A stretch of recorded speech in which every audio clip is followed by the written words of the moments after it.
કેમ છે ધંધા પાણી? બસ આયલા કરે રે બાપા. જુઓ જુઓ આ બજરંગદા પોતાની જાતને બહુ મહાત્મા સમજે છે અને ચામડા માથે રોટલા ખાય છે.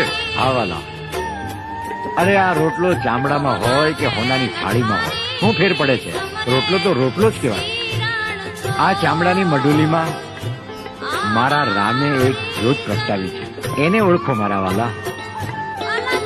ચામડાની મઢુલીને નહીં, તમે ઈ જ્યોતને ઓળખો, મારા વાલાને ઓળખો. આ તિલક ટપકાને તુલસીજીની માળા અને રુદ્રાક્ષને હોનામાં મઢાવો, પણ મારા વાલા એને પહેરવાની ક્યાં? ગળામાં ને. આ ચામડાની મઢુલીમાં જ પહેરવાની ને. તો વાલા એ ચામડું ને આ ચામડું એમાં કોઈ ફેર પડતો નથી. જેને ભાઈ મારા રામને ઓળખવો હોય એને આ મારી અરજ છે. બાકી હું નથી કહેતો કે તમને કે તમે હું ખાવ એમ તમે ખાઓ. વાલા આ મારી અરજ છે, હું ખાઉં છું. તમને ન ગમે તો તમને મારા જય સીતારામ વાલા, અને ગમે એને જય સીતારામ.